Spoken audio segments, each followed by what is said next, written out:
Assalamualaikum warahmatullahi wabarakatuh. Berjumpa lagi dengan Bang Diko. Kali ini Bang Diko akan melanjutkan cerita yang kemarin yang berjudul Disuntik Mati Karena Ganjet Season 2. Mau tahu kelanjutannya? Tapi sebelum itu, jika kalian menyukai channel ini dan kisah-kisah dari saya, jangan lupa untuk di-subscribe, komen, like, dan share sebanyak-banyaknya. Gak usah basa-basi lagi, langsung saja kita lanjut ke alur ceritanya. Bismillahirrahmanirrahim. Bayu berlari ke arah kami yang sedang membawa jenazah ibu. "Mak, jangan tinggalkan Bayu, Mak." Bayu menangis histeris, tak kala mengetahui bahwa ibu ditemukan dalam keadaan telah meninggal. "Bayu, kamu yang sabar, semua sudah kehendaknya," ujar Ustadz Yusuf. Saat sampai di rumah dan ibu telah dibaringkan, ditutup seluruh bagian tubuhnya dengan kain, Bayu kembali menangis histeris. "Mak, bangun Mak, jangan tinggalkan Bayu." Bayu menggoyangkan tubuh ibu. Matanya yang merah karena beberapa hari terakhir kurang tidur, kini dipenuhi linangan air mata. Bayu terus saja menangis. Dia mencium wajah ibu diiringi linangan air mata. Hingga tak lama kemudian, Bayu pun pingsan. Jiran tetangga dan warga yang datang turut serta menitikkan air mata, menyaksikan keadaan Bayu. "Bu, bangun Bu, beri kesempatan Murni untuk mengabdi dan merawatmu." Aku memalingkan wajah karena tak kuat mendengar ratapan Murni. Dengan kekuatan yang ada, aku memeluk Murni. "Kita harus sabar. Ini semua sudah menjadi takdir ibu."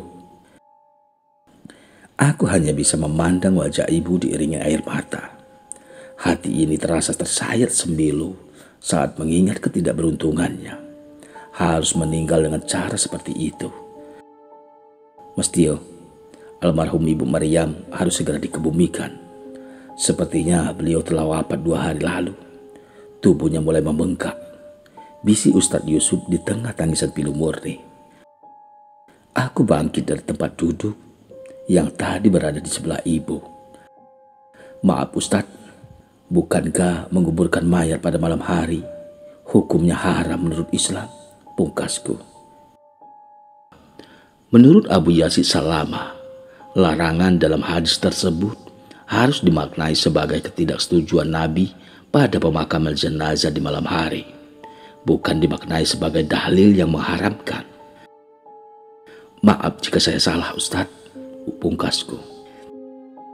"Tidak apa-apa, saya akan meluruskan agar hadis tersebut tidak disalahartikan. Memakamkan jenazah pada malam hari dalam hadis tersebut karena pada zaman Nabi Muhammad, pencahayaan pada malam hari sangat minim.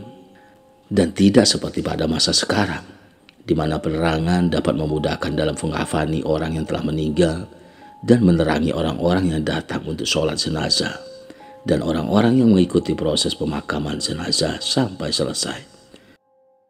Kalau begitu, lakukan jika itu yang terbaik Ustadz." Setelah mendapatkan persetujuan dari kami, Ustadz Yusuf menyuruh beberapa warga yang hadir untuk melakukan penggalian kubur di tempat pemakaman umum. Warga desa Jaya Makmur sangat kompak dalam kegiatan hal seperti ini.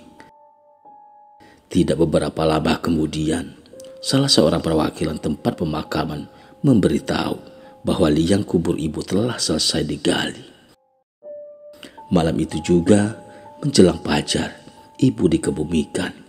Tangis Murni dan Bayu terdengar filu di sepanjang tandu dipikul para pelayat menuju masjid untuk disolatkan.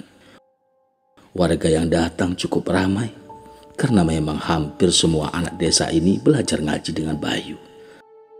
Setelah selesai disolatkan, keranda ibu kembali dipikul oleh pelayat yang hadir menuju tempat peristirahatan terakhirnya.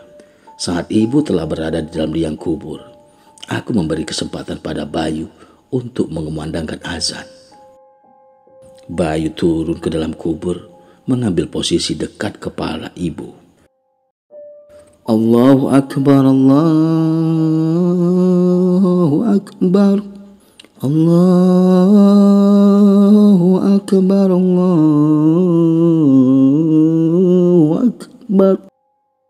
Dada ini terasa sesak karena menahan kesedihan saat mendengar suara merdu Bayu yang mengumandangkan azan di takbir pertama. Lapas azan pengantar kepergian ibu yang dikumandangkan Bayu membuat merinding siapa saja yang mendengarnya. Tahan, jangan sampai air mata menetes membasahi jasad ibu baik, bisikku yang berada di liang kubur tepat di sebelah Bayu. Asyhadu an la ilaha illallah, asyhadu an la ilaha illallah. Suara lantang Bayu kembali terdengar, walaupun mulai bergetar. La ilaha illallah. Setelah selesai mengumandangkan azan, Bayu mengakhirinya dengan iqomah. Perlahan, tanah-tanah lembab berwarna merah mulai ditimbun oleh petugas pemakaman. Hingga tidak beberapa lama, tanah-tanah ini menjadi gundukan kuburan. Setelah selesai proses pemakaman, disambut langsung oleh Ustadz Yusuf dengan tasbih, takbir, dan di akhir ditutup doa. Sehabis doa, perlahan satu persatu para pelayat yang datang mulai meninggalkan pemakaman. Bayu, kamu tidak boleh terus-menerus terlarut dalam kesedihan, karena bagi makhluk hidup, mati sudah menjadi takdir yang tidak bisa dihindari, karena sudah menjadi qadratullah. Saya pamit pulang dulu. Sebentar lagi waktu azan subuh. Kirim doa untuk ibumu, ujar Ustadz Yusuf yang kemudian bergabung dengan warga lainnya meninggalkan pemakaman. Semua sudah pulang, sekarang kita juga pulang, ajak Murni pada Bayu. Dengan langkah berat, aku, Murni dan Bayu meninggalkan pemakaman. Di perjalanan, aku memberi kabar pada ibu di Palembang. Beliau mengucapkan turut berduka cita atas meninggalnya sang besan. Tidak lupa pula ibu menyarankan agar melakukan tahlilan selama 7 hari. Saat sampai di rumah, ibu-ibu tetangga terdekat yang diketuai oleh Bi Pariyam disibukkan oleh warga yang datang membawa barang-barang berupa sembako, hasil kebun, bahkan beberapa di antaranya memberi sejumlah uang dalam amplop. Tradisi berbagi semacam ini memang menjadi pemandangan indah di budaya masyarakat kita. Pada malamnya, sehabis sholat Isya diadakan acara tahlilan yang biasanya diselenggarakan secara rutin di 7 hari ke depan. 7 hari kemudian, alhamdulillah, acara 7 hari tahlilan ibu telah selesai dilakukan, ujar Murni. Iya, alhamdulillah. Mas, mulai masuk kerjanya kapan? Tanya Murni. 3 hari lagi, jawabku. Aku dan Murni membicarakan tentang Bayu.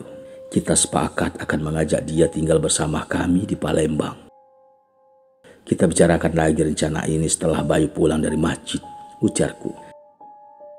Namun sudah hampir jam 9 malam. Bayu belum juga kembali. Bayu kemana ya mas? Sudah jam 9 malam belum juga pulang, pungkas Murni khawatir.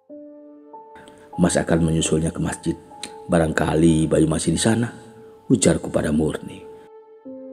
Namun di tengah perjalanan menuju masjid, aku seolah melihat seorang pria bayah menyelinap di antara rumah warga dengan cara mengendap-endap. Gelagatnya sungguh mencurigakan. Bandre tindak pundi tiyo? Tanya Lek Marno.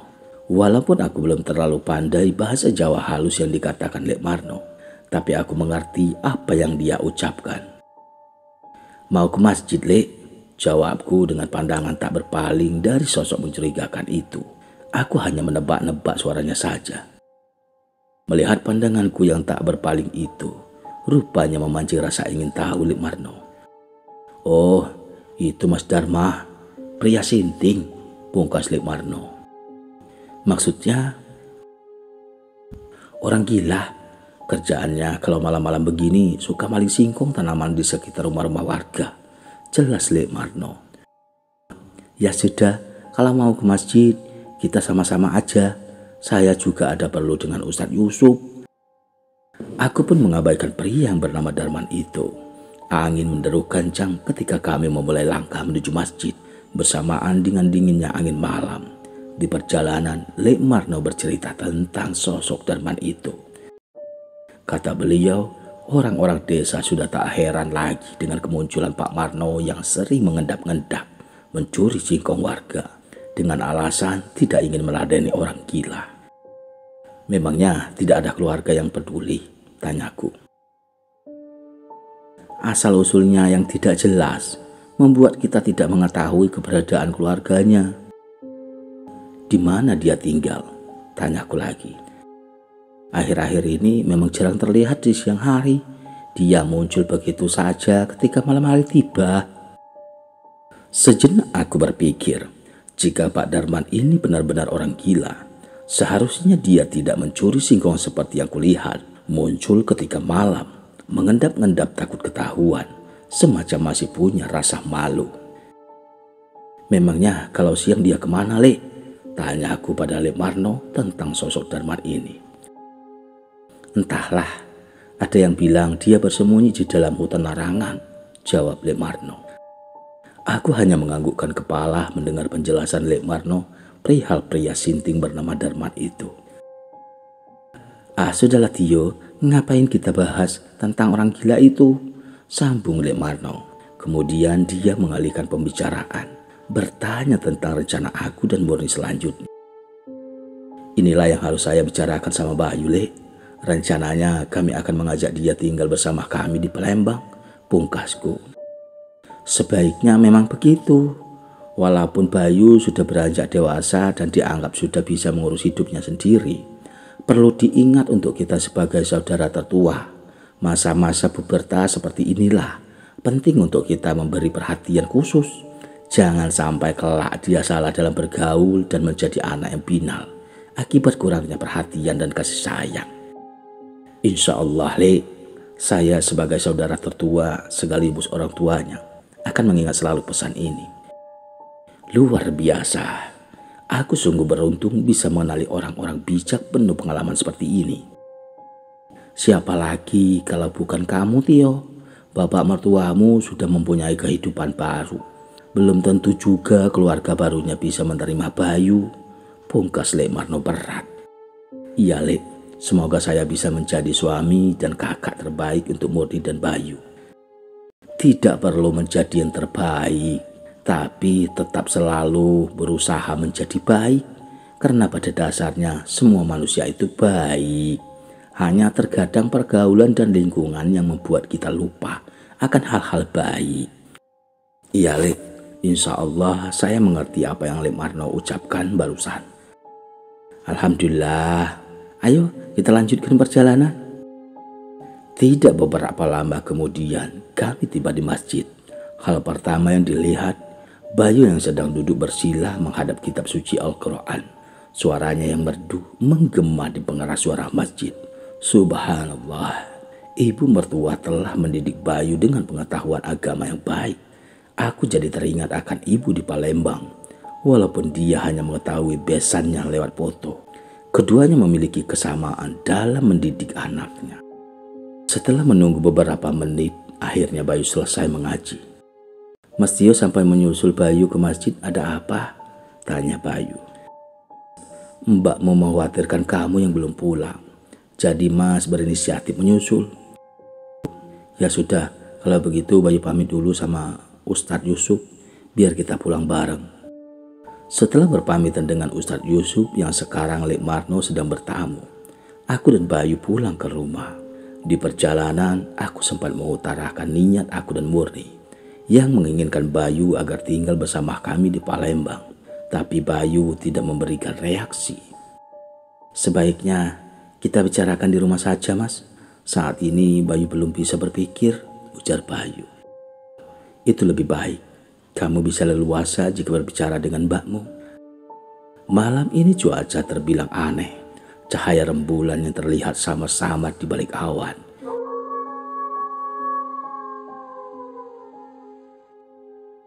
Ditambah lagi di hutan belakang desa, suara lolongan anjing terdengar pilu, seolah memberi isyarat bahwasanya akan ada kejadian yang menggemparkan desa ini lagi.